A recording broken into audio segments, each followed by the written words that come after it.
Assalamualaikum warahmatullahi wabarakatuh. Saya Muhammad Wisnu Setiawan dari Prodi PGMI kelas 7A akan menyampaikan hasil proposal saya. Saya mengambil judul penerapan metode diskusi untuk meningkatkan keaktifan dan hasil belajar IPS pada siswa SD kelas 5 SDN Pulutan 02 Kota Salatiga tahun ajaran 2023-2024. Ya, di sini saya mengambil masalah merumuskan masalah berdasarkan latar belakang tersebut.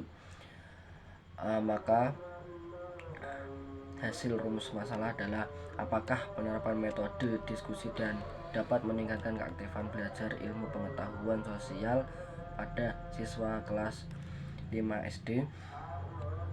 Yang kedua, apakah penerapan metode diskusi dapat meningkatkan hasil belajar ilmu pengetahuan sosial pada siswa kelas 5 SD. Untuk tujuan dari penelitian adalah berdasarkan rumusan masalah tersebut, maka tujuan yang ingin dicapai adalah untuk mengetahui peningkatan keaktifan belajar setelah penerapan metode diskusi dan penggunaan media yang tepat dalam pembelajaran ilmu pengetahuan sosial. Untuk mengetahui peningkatan hasil belajar setelah penerapan metode diskusi dan penggunaan media yang tepat dalam pembelajaran ilmu IPS. Yang selanjutnya adalah manfaat penelitian. Di sini ada beberapa manfaat, yaitu satu, manfaat teoritis untuk meningkatkan keaktifan dan hasil belajar IPS melalui metode diskusi. Dengan demikian memperkaya khasanah pengetahuan di bidang metode pembelajaran. Yang kedua adalah manfaat praktis, yaitu bermanfaat bagi siswa, guru, dan orang tua siswa. Untuk pengertian dari metode diskusi sendiri adalah metode diskusi merupakan suatu kegiatan di mana sejumlah orang membicarakan secara bersama-sama melalui tukar pendapat tentang suatu topik atau masalah, atau mencari jawaban dari suatu masalah berdasarkan semua fakta yang memungkinkan untuk didiskusikan. Yang kedua, ada tujuan pemakaian metode diskusi. Satu, mengembangkan keterampilan bertanya, berkomunikasi, menafsirkan, dan menyimpulkan pada diri sendiri. Yang kedua, mengembangkan sikap sportif terhadap sekolah, pada guru, dan bidang studi yang dipelajari. Yang ketiga, mengembangkan kemampuan memecahkan masalah dan konsep dari yang lebih positif. Selanjutnya ada prosedur pemakaian metode diskusi. Prosedur pemakaian metode diskusi secara umum terbagi menjadi 3 tahapan. Pada tiap tahapan pemakaian metode diskusi terdapat berbagai kegiatan yang harus dilaksanakan oleh guru dan siswa. Adapun 3 tahapan pemakaian metode diskusi adalah sebagai berikut. 1. Tahapan sebelum pertemuan. Di sini pemilihan topik, antara lain 1. Pemilihan topik diskusi itu harus disesuaikan untuk pemilihan topik diskusinya. Yang kedua adalah membuat rancangan garis besar diskusi yang akan dilaksanakan. Yang ketiga, menentukan jenis diskusi yang akan dilaksanakan. Yang keempat, mengorganisasikan siswa dan formasi kelas sesuai dengan jenis diskusinya. Yang tahap kedua yaitu tahap selama pertemuan. Kegiatan memberikan penjelasan tentang tujuan dari diskusi, topik diskusi, dan kegiatan diskusi yang dilakukan. Siswa dan guru melaksanakan kegiatan diskusi bersama-sama.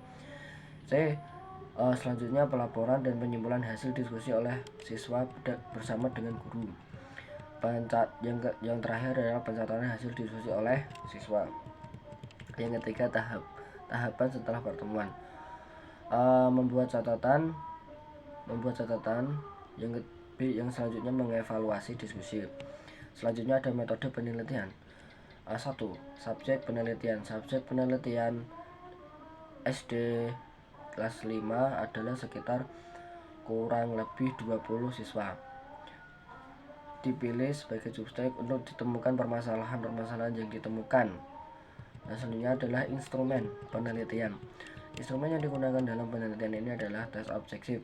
Jumlah soal sebanyak 10 butir dan masing-masing diberi satu skor esai sebanyak 5 butir. Masing-masing diberi skor 2. Selain itu menggunakan lembar observasi siswa untuk mengetahui keaktifannya. Lembar observasi adalah sebagai berikut seperti yang ada di makalah. Yang selanjutnya ada teknik analisis data. Untuk mengumpulkan data diperlukan nilai sesuai yang diperoleh melalui penilaian proses dan hasil.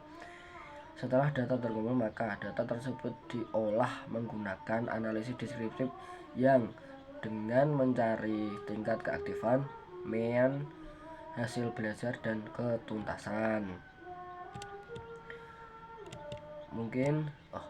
Yang selanjutnya adalah perencanaan atau siklus.